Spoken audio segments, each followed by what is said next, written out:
fasten your seatbelts and hold on tight. We're about to take you on a heart-pumping adventure through some of the most awesome scenes ever captured on film. Where surprises lurk around every corner, and a brush with death is worth the thrill of feeling alive. These are National Geographic's most amazing moments.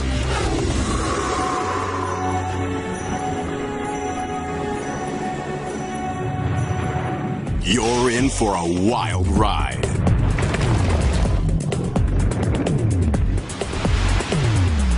From ferocious baboons to a hurricane in the house.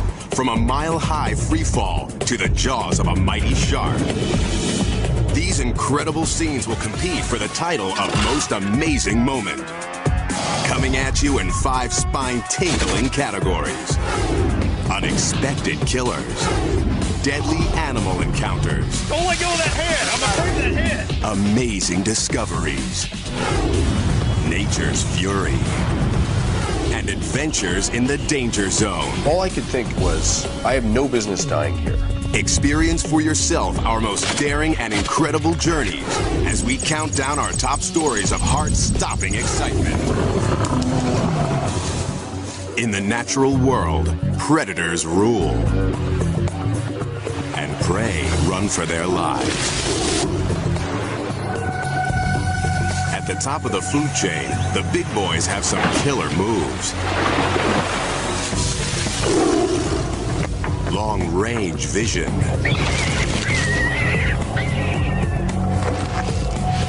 Cunning strategy.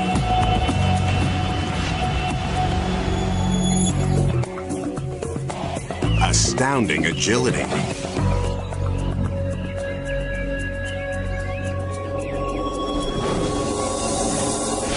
Blazing speed.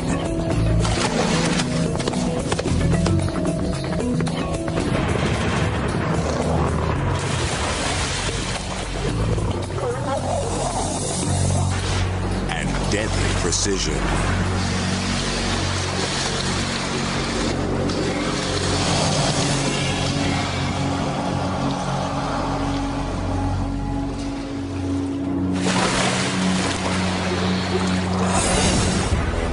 When it's dinner time, these natural-born hunters will go all out for a good meal. This polar bear takes on walruses 2 times his weight to get to a treat. A helpless walrus pup.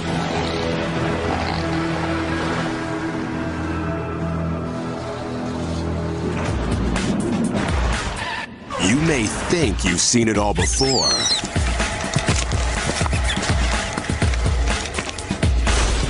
Now forget everything you know about the animal kingdom.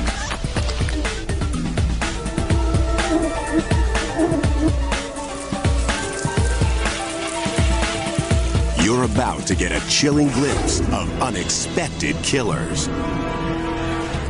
These scenes are bizarre. Ferocious baboons, fearsome frogs, and hippos in a frenzy. These are jaw-dropping, startling, and just plain amazing moments. This sea eagle likes an unusual takeout treat. Poisonous snake, fresh from the sea. The bird will have to hold on tight not to lose her lunch and her life.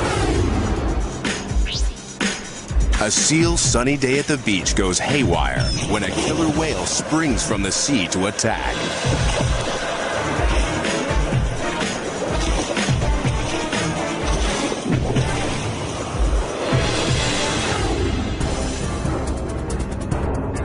Spiders scare you?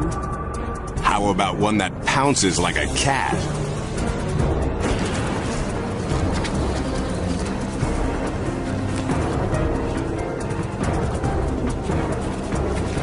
Try running from this hungry lady.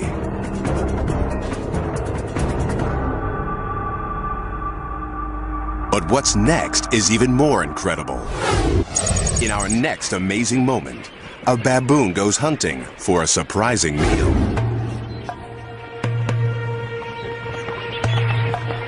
A vast flock of migrating birds has gathered at this lake. Baboons don't usually eat flamingos, but this one finds the huge crowd irresistible.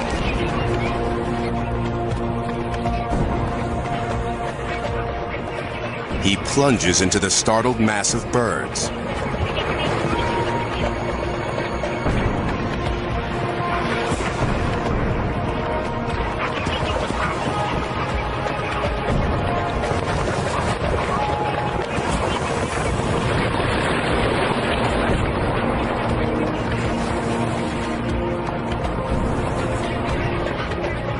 The flamingos flee for their lives, but the baboon's too fast and strong. And its teeth are long and sharp like a leopard's.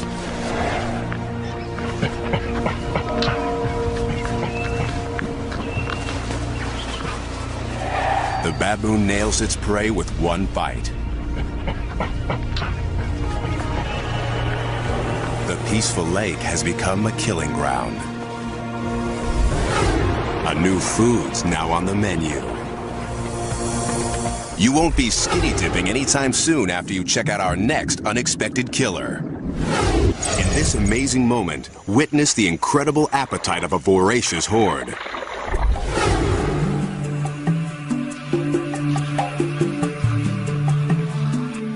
For young egrets, first flight can be a dangerous introduction to the world. A fall from the nest is not unusual. But here, something lurks below the surface. And it's pulling the bird under.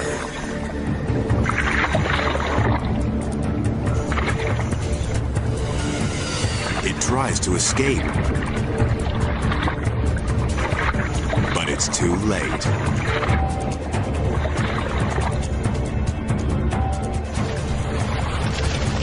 A gang of piranhas is eating the bird alive. Hundreds of razor-sharp teeth shred the thrashing bird.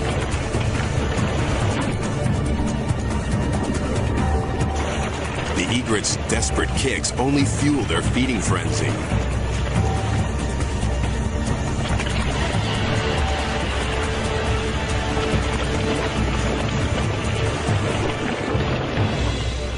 Within minutes, the feast is finished, and the piranhas go in search of their next meal. The ferocious fish clean the flesh off the egret's bones in mere moments. Next, a band of winged warriors is on a mission.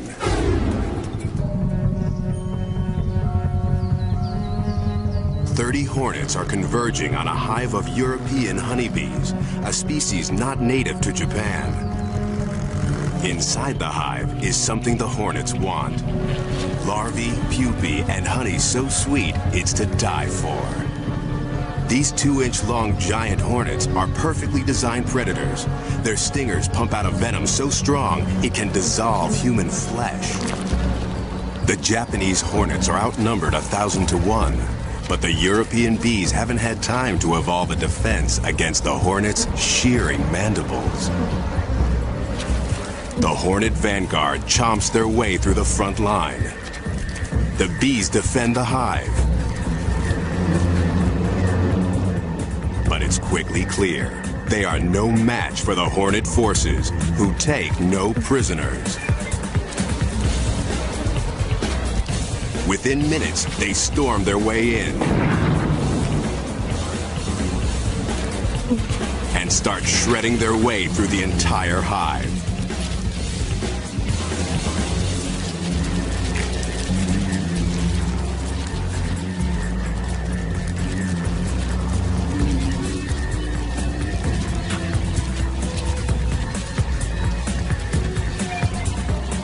Finally, the spoils of war. The hornets drink the honey and, like barbarians, carry off the bees' young. In the raiders' wake lies a battlefield strewn with the dead and dying.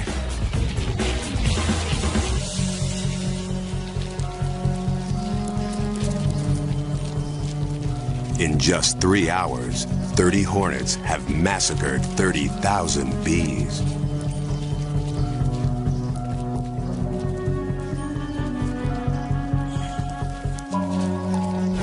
Think you have nothing to fear?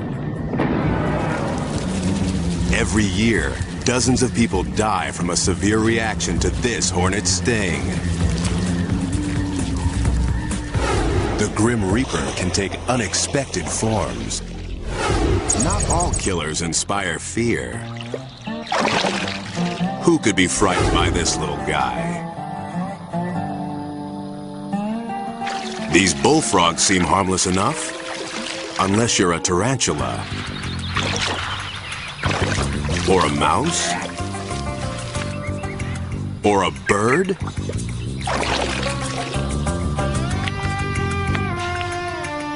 Or a scorpion?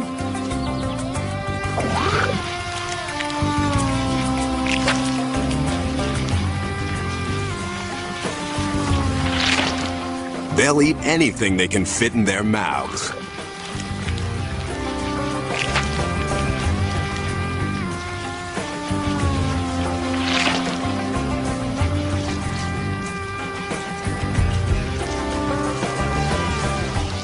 And for dessert, maybe something crunchy. How about Junior?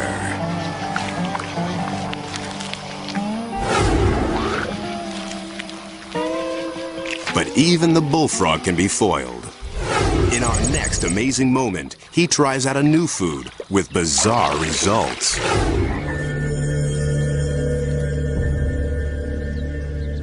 This innocent-looking newt enters the frog's field of attack.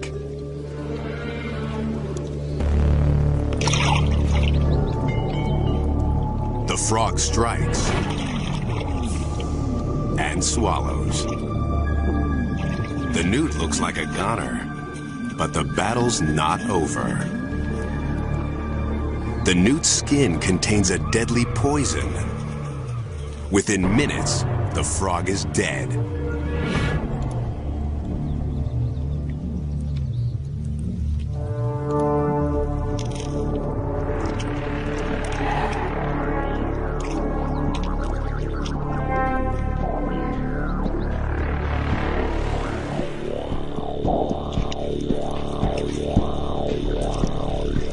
And it's the lowly newt who struts away victorious.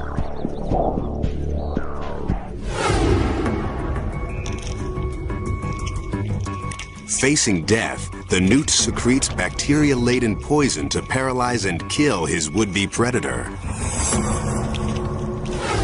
Our most amazing story reveals even more unexpected behavior. This is a familiar hippo scene, an herbivore at rest. Although these animals look gentle, they can be aggressive, especially when dominance in the herd is at stake. This mother and her new calf have practiced approaching the herd for weeks. The calf's future depends on a good introduction. But a young male isn't in a welcoming mood. The new baby is not his offspring. What happens next has only been witnessed a handful of times. The male challenges the mother. She dashes for safety with her calf at her heels.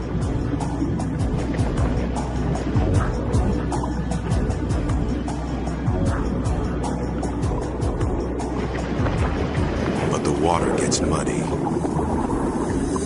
The calf loses his way, and the male hippo turns on the defenseless youngster. In what might be an attempt to assert his place in the herd, he takes the infant into his mouth and shakes.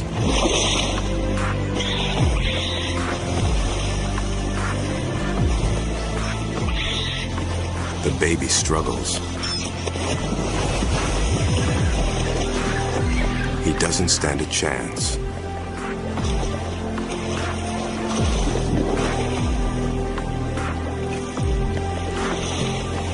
They go under.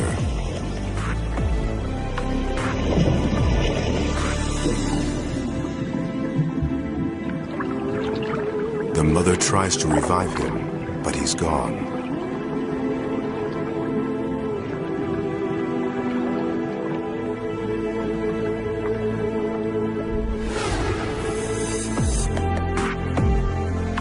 The bull has made sure that this calf won't grow up to be a threat.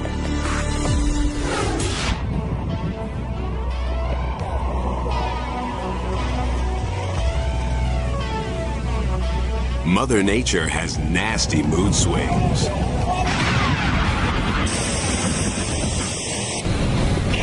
Her anger takes many forms. Raging power. Awesome shows of strength. Disasters of a deadly magnitude.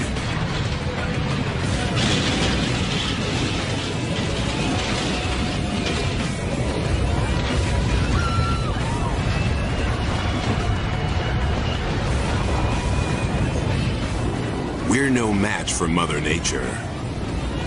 So when we face off, the drama is intense. You'll want to run for cover when you see what's coming up next. We'll take you directly into the path of Earth's most violent forces. A hurricane in the house, an avalanche at the top of the world, a duel with a monster tornado, and fire-breathing mountains that will demolish entire towns. What you're about to see will blow you away. Hurricanes pack a deadly punch with violent winds, torrential rains, and devastating floods. In our first story, a Florida family fights for their lives in the eye of the storm. August 22nd, 1992. A hurricane named Andrew is picking up steam in the Atlantic. But meteorologist Stan Goldenberg has other things on his mind. On the 23rd, his wife Barbara is in labor. Early stages of labor. As they await the birth of their fourth child, Andrew hurtles towards their home. But outside, Stan sees no sign yet of its fury. Waiting for the hurricane. Beautiful skies. Calm. You never know what was going to happen here in the next 12 to 14 hours or so. By early evening, daughter Pearl is born. Makes you feel like a daddy, right? There you go. But the celebration is short-lived. Barbara and Pearl will stay in the hospital while Stan races home to ride out the storm with the rest of his family. All around southern Florida, residents brace for Andrew's onslaught. We have the family here. That night, Stan shoots this video of his 3 boys, his sister-in-law, and her family. Joseph, Aaron, Reuben. They know it'll be a rough night. They have no idea that they're going to come face to face with a monster. After midnight, Miami gets a taste of things to come. But this is nothing. At 4:30 a.m., Andrew slams into the coast, full force.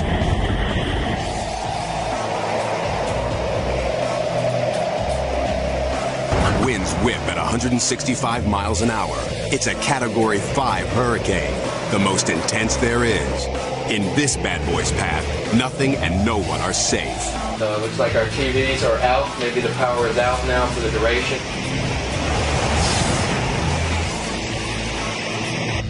Barbara can't reach Stan on the phone. You can hear that outside. You can start to hear the roar outside. Andrew rips the plywood from their windows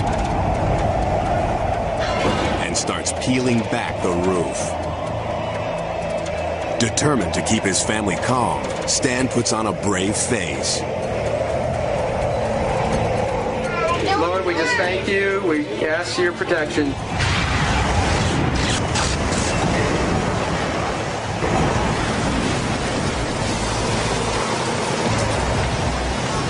As the hurricane kicks it up another notch, it's hard to believe the Goldenbergs can survive.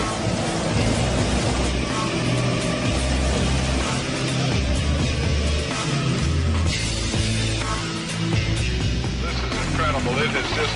By 8:30 a.m., Andrew's blown past. But Barbara Goldenberg has no idea if her family is alive or dead. It did not look possible that anybody could be alive. And that was just a mile or two from my house.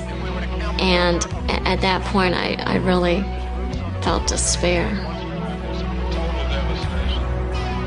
160,000 people in the Miami area are suddenly homeless. 44 are dead. And as the hours pass, there is no phone call to let Barbara know that her family's made it through the night. Barbara's neighborhood is demolished. Her house is smashed to bits. This is all that remains of the kitchen where her family was holed up. Then, finally, a call comes in. I still remember the first time I got through to her on the phone. You know, I just wept. I mean, it wasn't just the excitement of getting through to her, it was me pouring out the emotions of what I had been through. I mean, we had been through an incredible experience. This wall fell on us, containing the refrigerator, the stove, cabinets, all fell on top of us. In that small space you're looking at, the mattress and everything, that's where we were pinned and protected during the worst part of the storm. With their home ripped apart around them, Stan and his family survived one of the fiercest hurricanes in history. Lord, we just thank you. We ask your protection. In our next story, a cameraman stares down white death at the top of the world.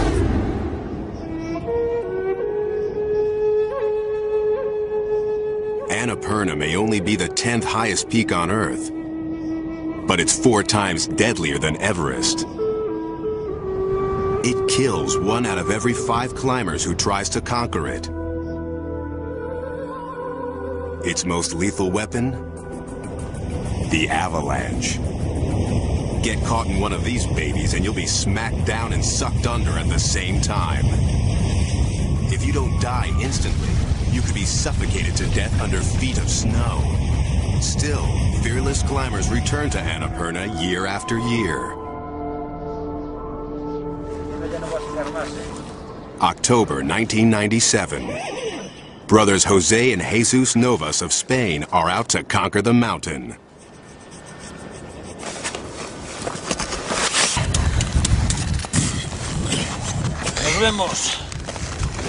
Cameraman Alejandro Rocha stays behind to film their attempt. Odds are, one of the brothers may not make it home. Tons of fresh snow cling to the mountain's steep slopes. Annapurna is now a ticking time bomb. The brothers forge ahead anyway. Soon, they are mere specks in the distance.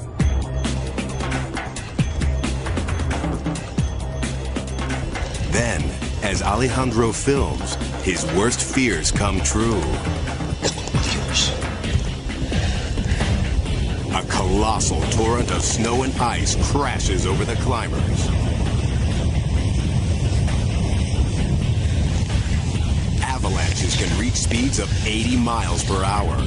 This one is thundering straight towards Alejandro.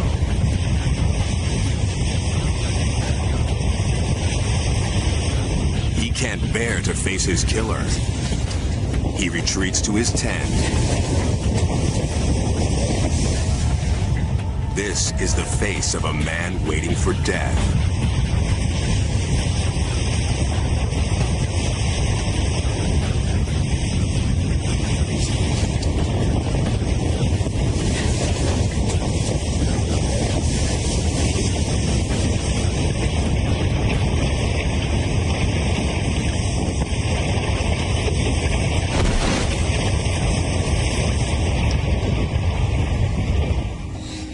Miraculously, the massive avalanche grinds to a halt just a few yards from Alejandro's tent.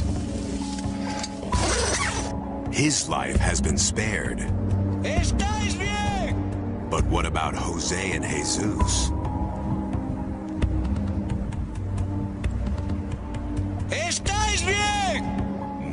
responds. They could be anywhere under the snow, crushed by the avalanche, or buried alive. Alejandro searches with his camera for any signs of life. Suddenly, he spots something on the side of the mountain. He can't believe his eyes. An overhanging ledge has protected Jose and Jesus as the avalanche steamrolled over them.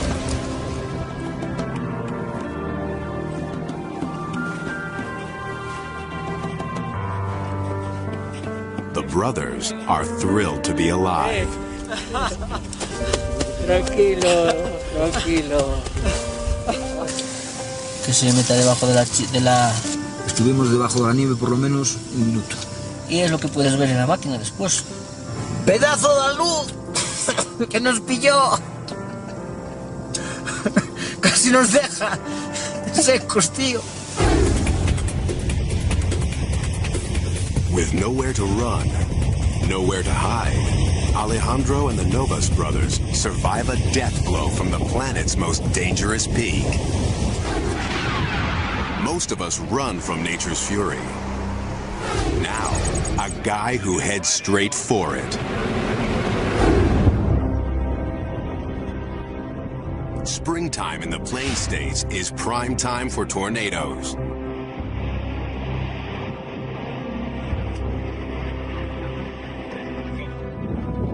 With winds raging up to 300 miles an hour, tornadoes kill more than 80 Americans a year and can flatten a town in seconds. June 24th, 2003. Storm chaser Tim Samaras is in Tornado Alley looking for trouble.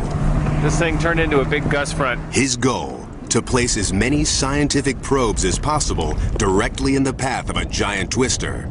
The trick, do it without getting killed. The perfect conditions are forming near a tiny hamlet called Manchester. Weather Service Doppler radar indicated a tornadic thunderstorm running southwest of Woonsocket. Tim and his teammates drive towards a massive thundercloud. About 7 miles out, a funnel starts taking shape. Oh, look at the laminar tube. He tries to get closer, but no roads lead in the right direction. Oh, let's take this and go up and around. This is a dangerous storm. Take shelter immediately.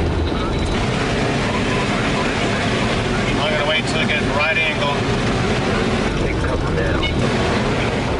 He outraces the tornado for a few miles. We took the road heading east, basically going right into the path of the tornado. Fly north. Okay, good.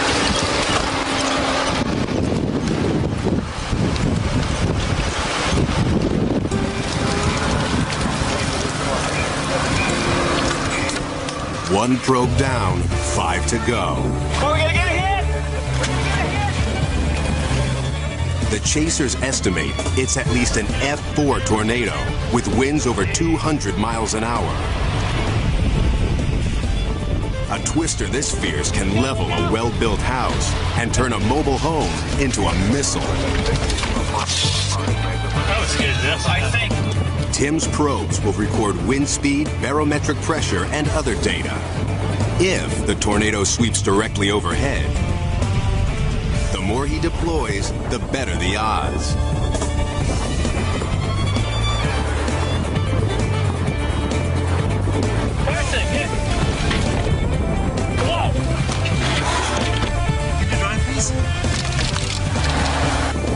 But playing chicken with a twister is a dangerous game.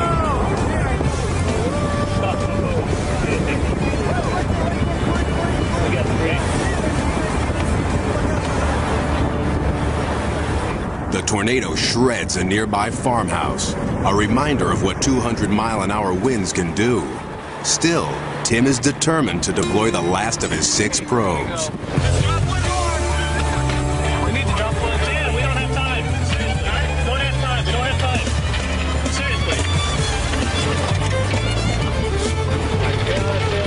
He was saying that, but I was thinking something else. I was already out of the car. I grabbed the probe, I put it on the ground, I jumped in. I deployed in 5 to 7 seconds. Then suddenly, the tornado turns on them. It's coming back on the road. It's coming right at us, too. We gotta put another one. Twisters can accelerate at speeds of 70 miles an hour. This one is only 100 yards away and bearing down fast. Listen to it. If it catches up, it'll fling their van through the air, then crush it like a tin can. The driver puts the pedal to the metal, but the tornado seems to be gaining. The Twister chases the van down the road. Then, at the very last second, veers away and loses steam. They escape unharmed. Not everyone is so lucky.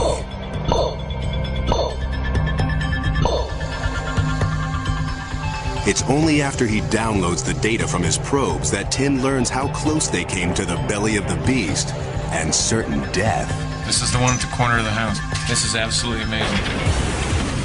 From the time I turned it on to maximum pressure, 82 seconds.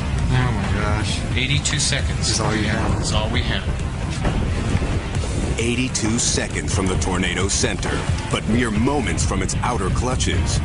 Any delay, and the tornado could have sucked the men into its deadly vortex. Tim came within yards of the most violent winds on the planet and his own mortality. It's certainly the closest I've ever been to a tornado, and I don't ever want to be that close again.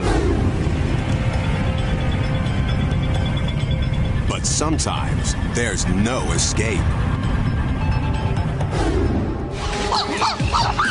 Wild animals fascinate and amaze us. But get too close, and you could pay with your life.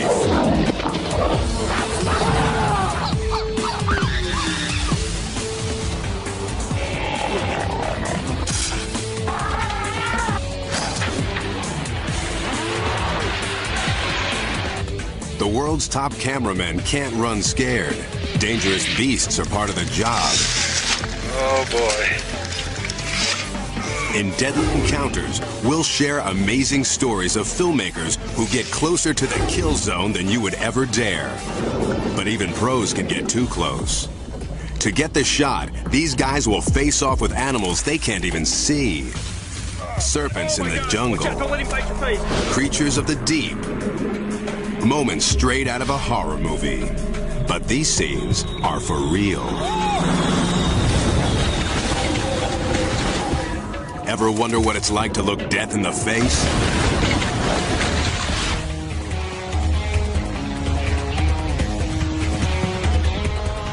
Nature's carnage doesn't faze wildlife filmmakers.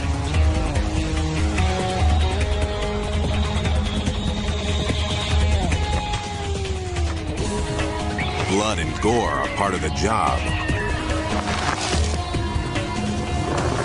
But every now and then, a cameraman sees something so primal, it's shocking. In our first Deadly Encounter, an unsuspecting filmmaker captures a battle so intense, it gives a whole new meaning to the word raw. Kim Wooliter grew up in the African wilderness. He's no stranger to the grim realities of predator and prey. Tonight, he and partner Dale Hancock plan to film leopards hunting. Dale carries a bank of lamps in his Jeep for lighting the scene. Although it's dangerous to travel alone, the men decide to split up to search for the stealthy cat.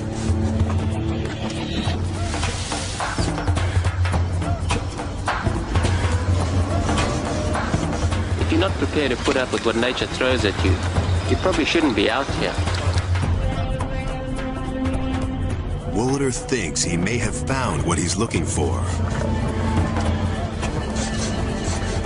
But leopards aren't the only predators out hunting tonight. And these aren't leopards. Sounds of killing and carnage surround him. There's an epic battle going on in the darkness, But without lights, Woolader can only listen to the attack. Move it up here. I need those lights in a hurry before they pull this thing down. Yeah, okay, I'm coming. Although most of us would freeze in horror, this seasoned pro is determined to capture the scene on film. He needs Dale's help fast. The battle's getting fiercer. Woolader hopes the hunters don't turn on him. Finally, Dale arrives.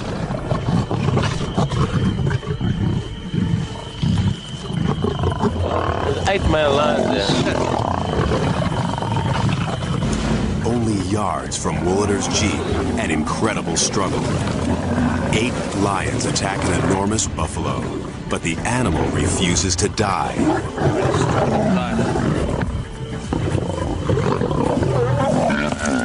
For almost an hour, the buffalo fights back as the lions begin to eat him alive.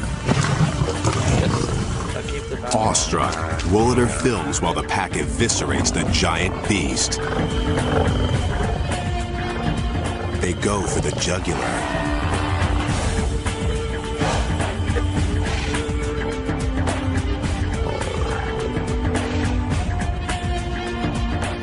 These lions like their meat rare.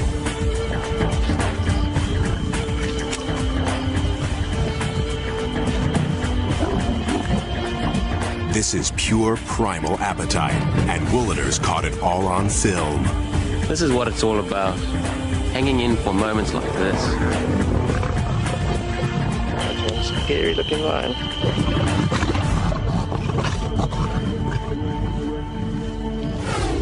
This guy's gotten incredibly close to film an extraordinary battle. It's an amazing scene of predation. You might be willing to film the pain, but how about feeling it?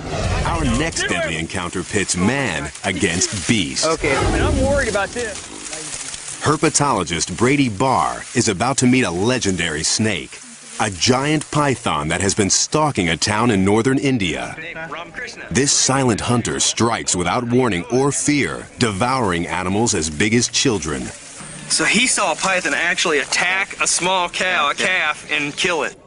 The townspeople want Brady to catch the snake and take it away. Brady's faced off with fearsome animals before. Wow! This may be the biggest one we've ever captured.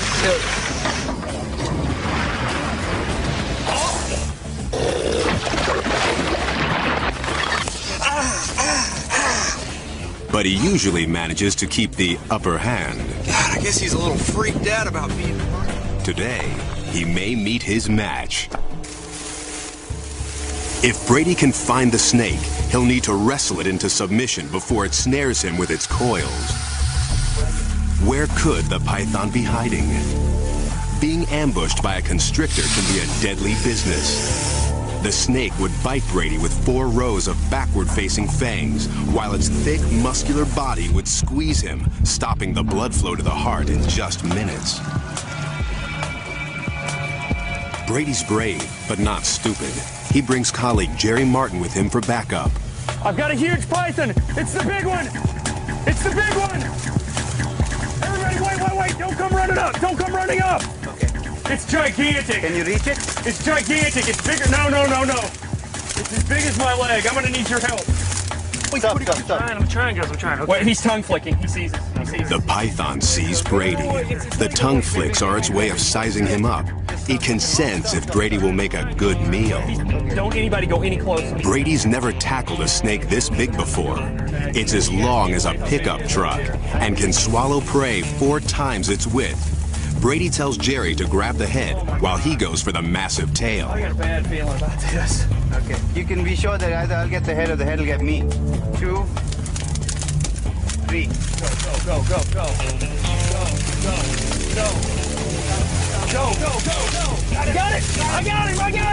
I got him. I can't hardly hang on. You got him? I got the head. You sure? Yeah. Hang on to him. But this snake's got moves even the pros can't handle. Hang on to him! Hang on to him! Yeah, I got him.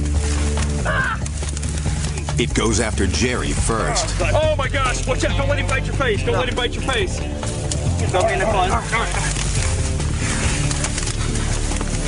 Then it tries for Brady.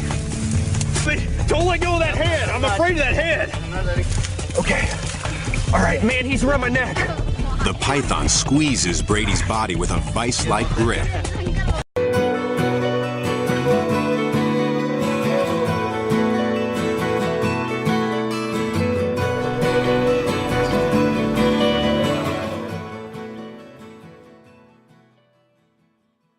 You want to get that away from your neck? Yeah, I know. His lungs gasp for air. The crew's stunned. They didn't expect Brady's encounter with the snake to go like this. The python shifts its grip. In an amazing moment, Brady pushes back and regains control. Man. This is the biggest snake I have ever seen. I know. Oh, I found him, baby! You laugh now. Just a few minutes more, and Brady could have been a goner.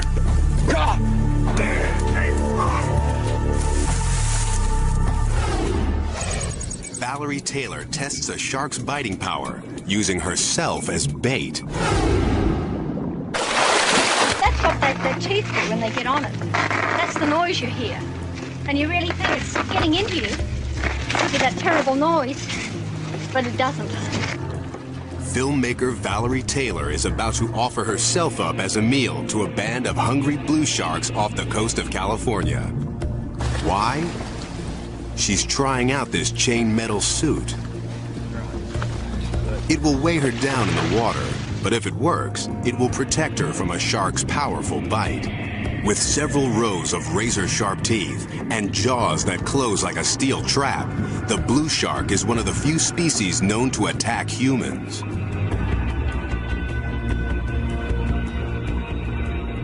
If this is Valerie's idea of a game, they're more than happy to play along. Valerie lures her subject with bloody chum. A frisky blue shark lunges at the easy meal. At first, the experiment appears to work. The suit is protecting her skin. But Valerie's overlooked something. Even if this one can't chew her to death, that doesn't mean he'll stop trying.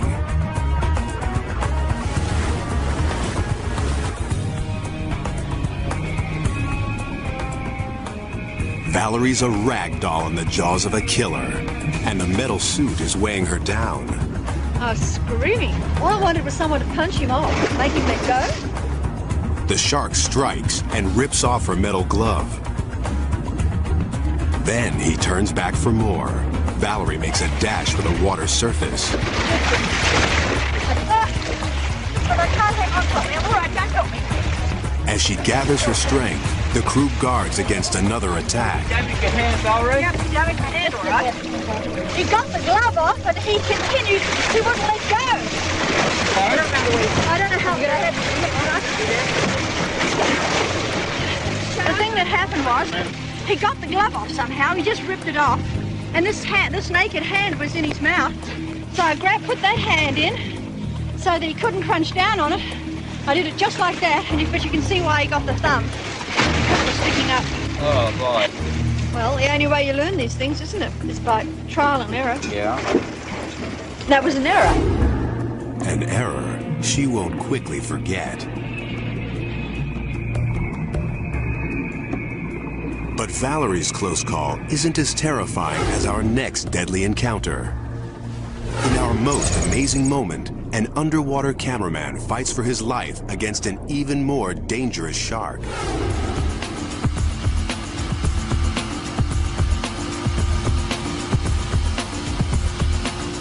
In the waters of Mexico, a National Geographic team of scientists tries out an innovative device. To get a closer look at the lives of sharks, these scientists hope to attach a remote camera called Critter Cam to the shark's body. It's a great idea. Once CritterCam is on the shark, he'll be his own cameraman, taking footage of his life. But to get CritterCam on the shark, the scientists will have to wrestle a beast with killer instincts. For cameraman and shark specialist Nick Kaloyanis, it will be an unforgettable event. By chance, the scientists haven't caught just any shark, but a bull shark, one of the most notorious hunters in the sea. Hundreds of pounds of lean muscle and rows of serrated teeth make this beast a dangerous creature to aggravate. The team's strategy? 1. Attach the camera. 2. Move to safety. 3. Let the shark free. But the shark has other plans.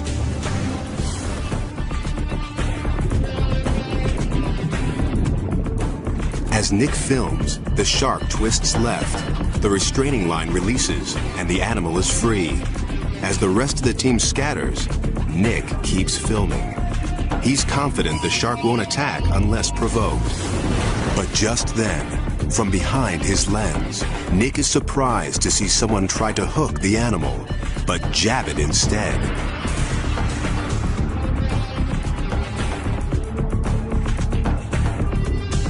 Before he can move, the bull shark turns and comes straight for him. Footage reclaimed from Nick's camera show these chaotic images. The shark bites Nick's leg. Dagger teeth crunch down from ankle to thigh. The camera falls, spinning down to the sand. The shark continues to attack, ripping flesh from Nick's hand. Another diver shouts for help. Shocked, the team realizes Nick is under attack. As they watch, the shark's thrashing pushes Nick's body to the surface. Incredibly, he's still alive. I come to the surface, and the shark's still on me, and I'm getting tired at this point. I'm losing a lot of blood. The crew rush to save him. While the fishermen grab the shark, teammates pull Nick aboard. Get this boat goes back to the shore right away. Help here, come on. They didn't expect this. Help here, come on. Keep pressure on these points now. Hold here. Salvaged film shows them quickly improvise. They use a wood plank as a stretcher. I could see that I had some major problems, and I could see right down to the bone. My leg, hand, everything was split open. Ligaments were torn up. And I just felt like I'm going to need some really good medical attention. Nick's rushed to a hospital. After 7 operations and months of physical therapy, he makes a full recovery. He credits his camera with saving his life. You can see when the shark got finished with the camera. I mean, this is almost bulletproof material. It's 3/8 of an inch thick, marine-grade aluminum. And these are some of the scratches that the shark made on the outside of the housing.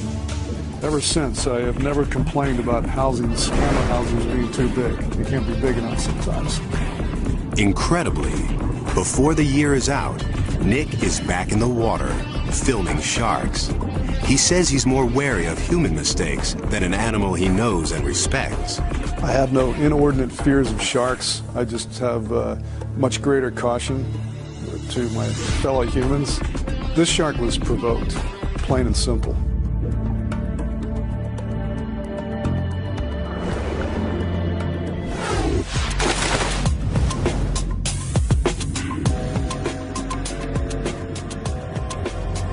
The hunt is on, and you're coming along for the ride. Dig up a monstrous creature. Probe the mysteries of the deep. Uncover secrets from the past. And find a famous face lost in time. We're about to take you on an incredible journey in search of National Geographic's most amazing discoveries. The quest begins in the shadows of an ancient kingdom with a discovery to rival the tomb of King Tut. Ancient Egypt, the land of the pharaohs and the pyramids. Thousands of years ago, this kingdom was the center of civilization, but it eventually fell to ruin, its secrets lost. But now, near the pyramids of Giza, a team of Czech archaeologists is about to make an incredible discovery. A sealed tomb almost 100 feet underground. This burial vault is an irresistible temptation, but some say opening the grave could trigger the mummy's curse. Dr. Zahi Hawass is Egypt's director of the pyramids. Superstition doesn't stop him. We are here to open the sarcophagus. Maybe you'll find a mummy, maybe you'll find more than a mummy.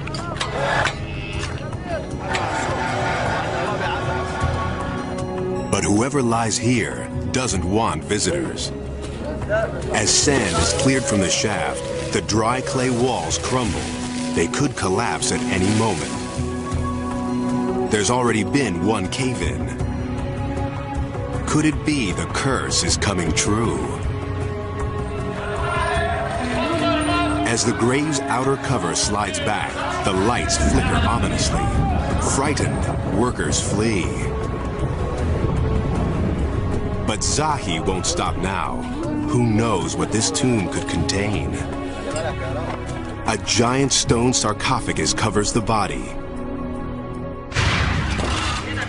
This is unique because of one thing. This is intact. It was not opened since 2,500 years ago.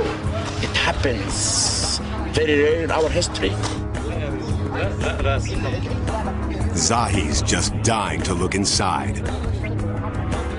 For the first time in 2,500 years, a mummy reappears under intricate beadwork. The burial shroud's in excellent condition, but the discovery's about to get even better. On the walls of the tomb, well-preserved hieroglyphs tell the story of the mummy's life.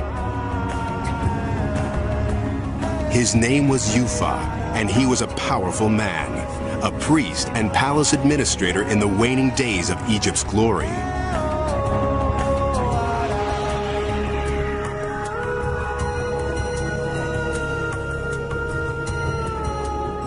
His life story reveals priceless secrets from the past. This mummy's stories describe a little-known chapter of Egypt's history. The desert sands hold many secrets. Some stretch back before the dawn of man. Up next, we're on the hunt for an ancient killer, a giant reptile that stalked the Earth 110 million years ago. Dinosaur hunting can be a dangerous business. Few know it better, or are better at it, than paleontologist Paul Serino. Hold on to your seats. By age 43, Paul's already discovered 4 new kinds of dinosaurs. No mission is too tough for this guy. He ventures farther into the danger zone than most scientists dare to go. 3 of those months are going to be spent in 100-degree weather, in dust storms and windstorms, and digging until your nails are worn off. Paul heads straight into a dicey area of the Sahara, where bandits are a serious threat. We have items that people want, items that they have killed people for. It's a personal risk going out there. There's no question about it. The vastness of the Sahara adds to the danger. In this endless sea of burning sand, it's easy to lose your bearings and your life. About a third of the way, there really is no pathway. It's to each his own. The desert erases anybody else's tracks. Without roads, Paul uses satellite mapping and gut instinct to find promising sites. The work ahead will make the risky drive seem easy. Paul's team will work 14-hour days in scorching heat.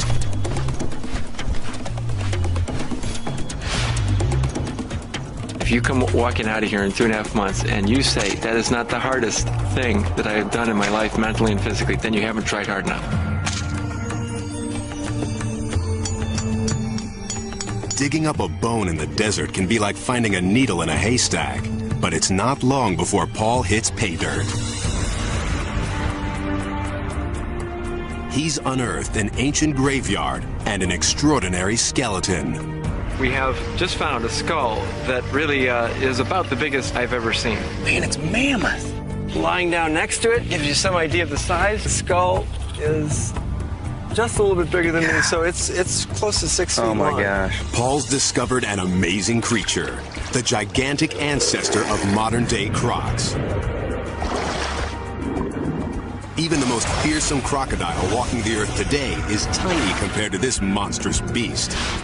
This prehistoric super croc measures 40 feet from tail to tooth and could have eaten dinosaurs for lunch.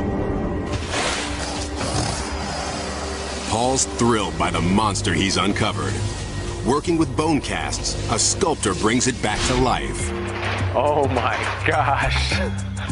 Oh my gosh. You're a monster. I've been dealing with static, beautiful but fossilized bones, individual bones. To see it together is just amazing. Paul Sereno digs up Super Croc and shows us the jaws that sent dinosaurs running for their lives. In April 1912, the world's most famous ship, the Titanic, struck an iceberg and sank in the North Atlantic. More than 1,500 people died. It's hard to imagine a time when this icon was thought to be lost forever. But without coordinates to pinpoint the grave, finding the ship was long considered mission impossible. In 1985, a man named Bob Ballard is up for the challenge. He and a team of French scientists believe they can use a new sonar mapping system to finally find the lost Titanic. But the odds are against them. The search area is over 400 square miles and more than 2 miles deep. Ballard can't even be sure the sonar is working in these murky depths. After 3 stormy weeks at sea, the Titanic eludes them. With time running out, Ballard changes his tactics. He sends an unmanned video search vehicle to the bottom of the sea. The cameras transmit footage back to Ballard's ship. 14 days pass with no sign. Then late one night, the search monitors come alive. There's something on the ocean floor, 2.5 miles down. 73 years after the Titanic set sail, the ship reappears. Bingo! Yeah! This sucker exists! Ballard is king of the world. The wreckage seems frozen in time. A haunting record of hundreds of lives cut short. An anchor. A deck chair. A man's boots. A chandelier fit for a king. There was an immediate outpouring of excitement. And then the whole force of actually being at the very spot where this tragedy had taken place. Seeing the ship, everyone just crashed. Emotionally, everyone just went down a big trough. And we had a simple, quiet service on the fantail. We felt better. And it was that time I realized that I was deeply affected by it. Ballard's pursuit of an impossible dream has brought the Titanic back to life and shown us ghostly images of an underwater grave. From the depths of the sea to a foreign land, our top discovery tracks a missing person through a war zone. After disappearing for almost 2 decades, how would this famous face look? Is she still alive? National Geographic photographer Steve McCurry hunts for a beautiful girl he saw 17 years ago. He snapped this famous photo of her, but didn't get her name. She was young and scared, a refugee from the war in Afghanistan. He called her the Afghan girl. She has become really the icon of the Afghan struggle. Her plight and her situations really come to symbolize what's happened here over the last 2 decades. In 2001, the war in Afghanistan has the world's attention. McCurry returns to the refugee camps, determined to find the face from long ago. For weeks, he roams the streets, scouring shops, markets, and schools. The photograph is his only clue. Here's my wife. Yeah? You're sure? His search proves harder than he thought. In this conservative Muslim society, grown women must wear veils. If still alive, the girl would now be about 30, her stunning face hidden from view. We're going to look and see if we can find the records, see if we can find her whereabouts. Luke says for the last 3 for this girl. After weeks of looking, McCurry's run out of hope and time. We have a lot of leads still coming in, but I'm going to have to leave today. Been through the camp exhaustively, looking and talking to as many people as possible. We've given it really our best shot. But shortly after McCurry leaves, an Afghan refugee approaches the TV crew. He says he knows the girl from the photo. But the woman now lives hours away near Tora Bora, across a border that swallows lives. The man agrees to bring her to a nearby home. 3 days later, she arrives. But there's a hitch.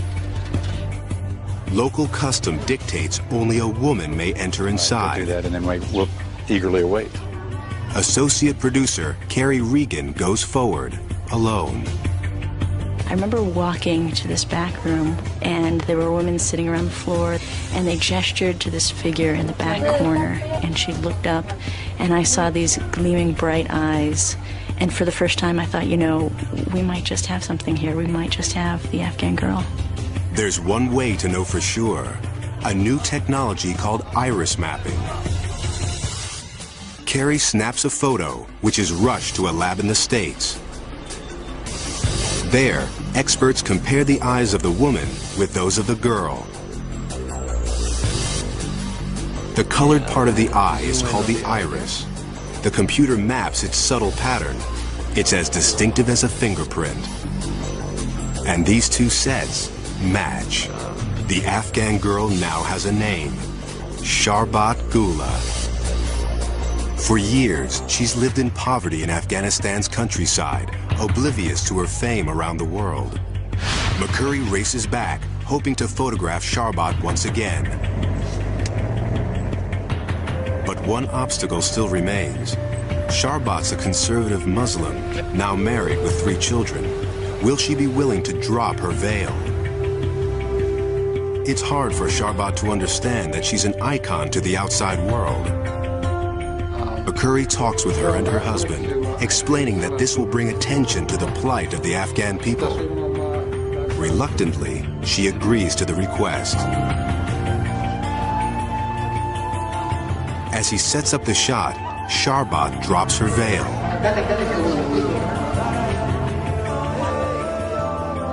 The famous eyes flash defiantly, again capturing the attention of the entire world.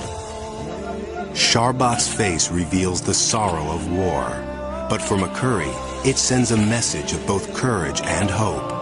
The fact that she's lifted up her burqa and revealed her face to the world, essentially, is sort of a minor miracle. These adventurers have traveled beyond time and boundaries to make amazing discoveries that broaden our understanding of the world.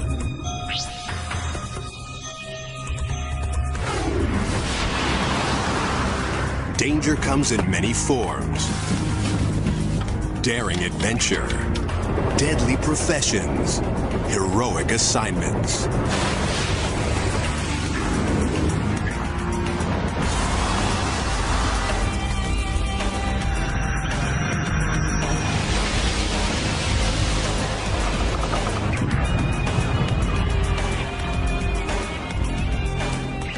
Some men and women accept the risks. These are their stories from the danger zone. What would you do if your ship went down at sea? If a base jump went wrong? When the bullets start to fly? Whether expert explorer or ordinary man, response to danger is anything but predictable. In our first story, an ordinary man faces an extraordinary task. The ocean's a cruel mistress. Commercial fishing is one of the world's deadliest jobs. Wicked weather and rogue waves can turn a beautiful day into a deadly disaster. And when the chips are down, a swift reaction can mean the difference between life and death. It was a horrible experience. One I hope I never have to live through again. At 3 p.m. on a cold afternoon, rough seas slam a small fishing boat named the Strider. The crew is in trouble. The waves are getting worse. There are 3 men on board. Captain Spike Chipperfield, his girlfriend's son Jim, and his uncle Butch. 1, 2, 3 monster waves crash into the ship. The Strider's going down. The seas throw Butch and Jim overboard. But Spike's trapped in the engine room. It was so dark I couldn't see, and I was disorientated, and I banged my head and hurt my knee and my arm. I said to myself, if I stay here, I'm going to die, or I'm going to die trying to get out of here. And I saw a little corner of light about 15 feet below me, so I dove for it. That light is the door to the outside. Spike fights his way to the surface. He and Jimmy cling to the barnacle-riddled boat, trying to open a life raft. The barnacles, they were like razors, and they were just washing us back and forth like a cheese grater. I almost lost Jimmy in the sea, and I grabbed Jimmy's hand, and then Jimmy scurried back up.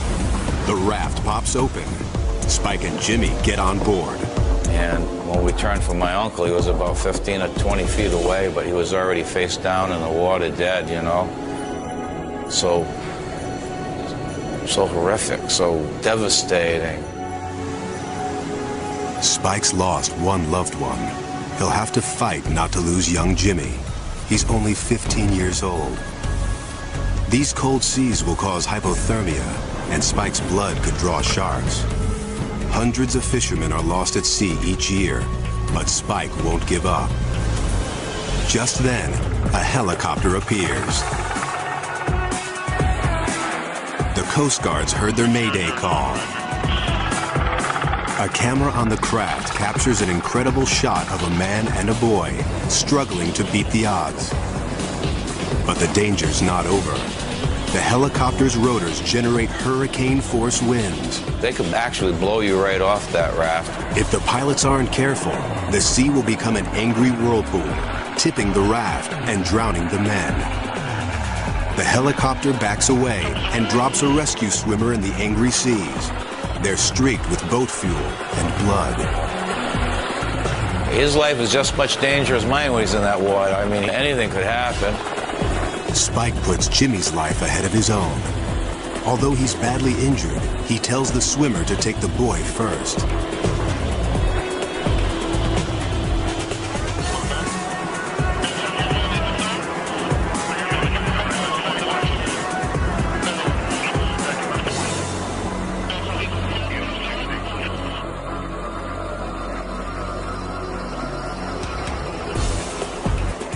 Jim's safe. At last, Spike can let the rescuers help him.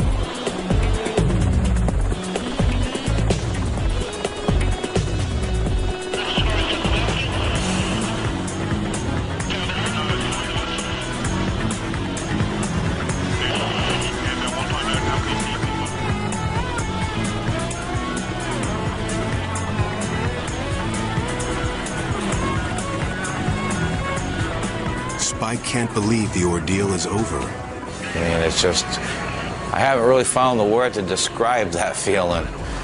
It's a gut-wrenching, heart-stopping, mind-boggling experience that it just sends you like through a spin cycle. Despite terrible trauma, Spikes managed to beat death, saving his own life and Jimmy's. You know, the youngest is always the one you worry about, and I wasn't going to go home without Jimmy. And that's what family's about, and that's what it's about when you love someone. The mortal danger faced by fishermen is well known by adventurer Sebastian Younger, author of The Perfect Storm. Now, after writing about the risks taken by others, Sebastian's decided to tackle a story to test himself. Fall 2000. A civil war rages in northern Afghanistan. Guerrilla fighters battle for freedom against the oppressive Taliban regime. No, because it'll soak up the blood. This war is fought in a remote and unforgiving land. Okay. Not even foreign reporters are safe. Right straight through, huh? Journalists willing to risk their lives must sneak onto the battlefield. To cross rebel lines undetected, Sebastian Younger flies in the dead of night.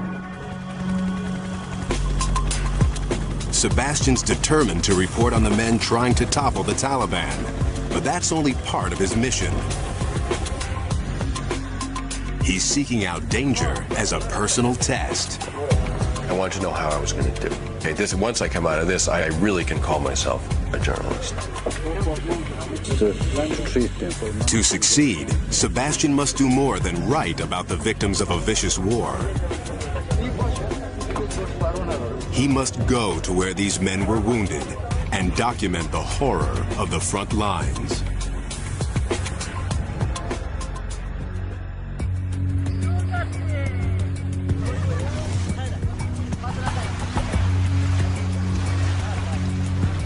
This is sort of the teeth of the thing, the situation, the war we're reporting on. These are the very front positions. This is where it's happening. Sebastian's partner on the journey is an Iranian photographer named Reza. Very quiet day. There's not much shelling. Not yet. Not yet. In a war zone, nothing's quiet for long. Suddenly, rockets start to fly. The Taliban begins to bombard the outpost. Each shell delivers a blast of shrapnel, and on this hillside, the only protection is dirt. A man tells Sebastian where to run for cover. He sprints to the rebel bunkers, but the shells are zeroing in on the target. Fighters shove Sebastian into a foxhole. The rebels fire back. Get down! But their scattered machine gun fire does little to stem the Taliban's attack.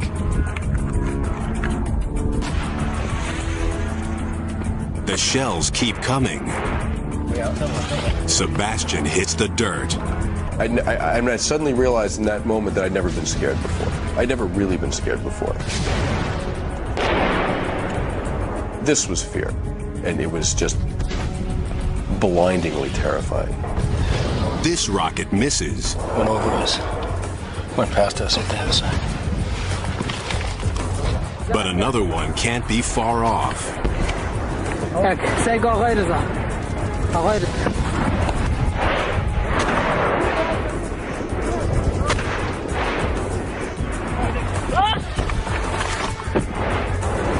Sebastian fears someone's going to die. One more. He hopes it won't be him.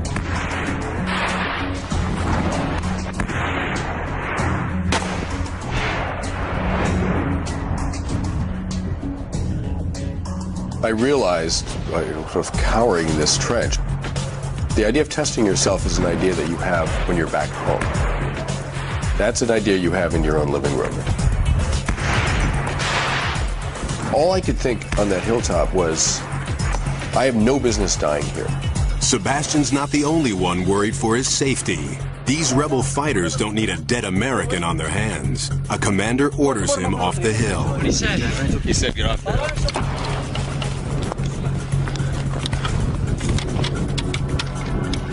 Sebastian's test is over, but the reality of war for these rebels is far from the end. We got a taste of it. That's nothing what those guys are going to go through tonight. Brace yourself for an unbelievable thrill as our most amazing moment takes you over the edge. Base jumping.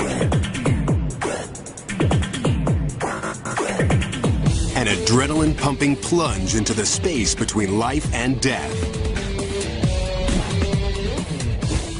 where death has the distinct advantage.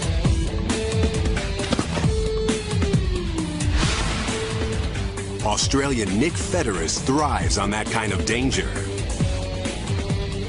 You stand on the edge, you jump off, and in a split second you are instantly transported to really what is one of the most extreme environments on Earth, and there is no turning back. But after 10 years of high-flying thrills, he's got his eye on a new challenge. The world's highest base jump. In July 1992, he and partner Glenn Singleman are with the camera crew at the foot of the Himalayan mountains. Ahead of them, a death-defying leap off this colossal cliff called Great Trango Tower. Oh my God, that is so big. Trango Tower looms almost 4 miles above sea level. Its sheer granite face alone is 6,000 feet, almost 5 times the height of the Empire State Building. It will take weeks to climb up, mere seconds to plummet down. Along the way, Trango tests Nick's limits as a mountain climber. After more than 20 days of climbing, they finally reach the summit. But the biggest challenge still lies ahead. They rappel down in search of a launch site. Tons of this snow and ice could break off at any minute and crush them. They know they're on borrowed time. They find a ledge and clear it of snow and rocks, making sure it's a clear shot to the glacier below. Without chutes, it's just 10 seconds to impact. Well, we can do that. I'd call that a big wall base jump. Nick and Glenn strap on their gear and come face to face with the edge of the world. Nick has 15 pounds of camera equipment built into his helmet. Cameras strapped to his chest and leg will also capture their attempt at the world's highest base jump.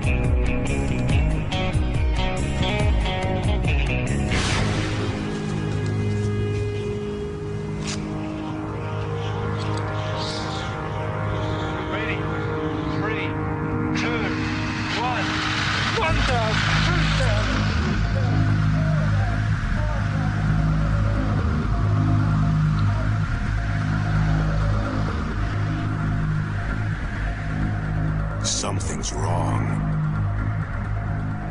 The weight of the camera causes Nick to tumble out of control.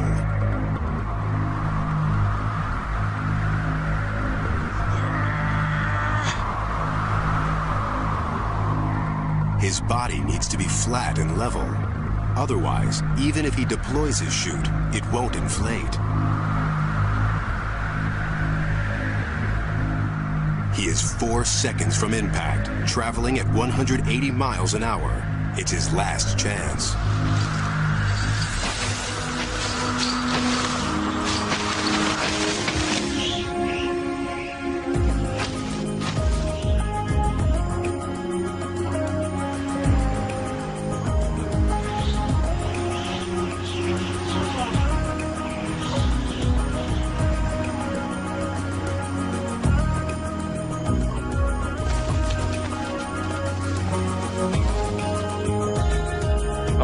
Never been on my back on a base jump before, but I was in control when it mattered, and I feel great.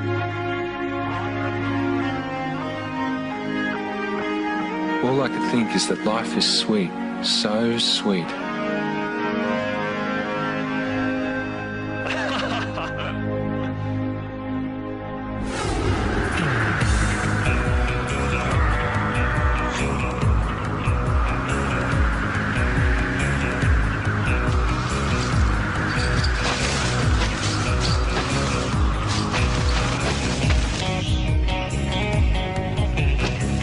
Let's look back at our stories from the danger zone. These brushes with death remind us of the thrill of being alive.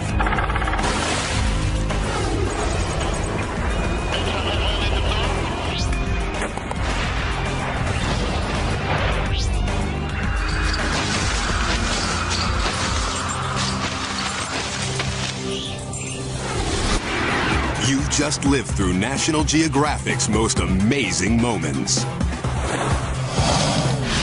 Unexpected killers on the prowl.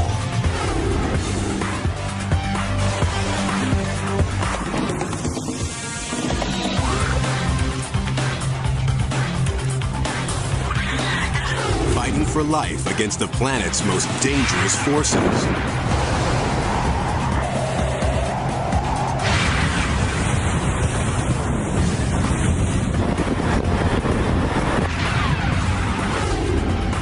Deadly encounters with ferocious beasts.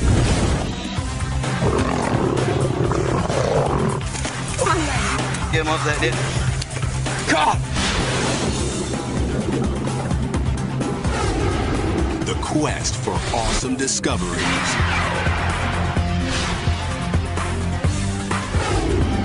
Pushing human limits in the danger zone.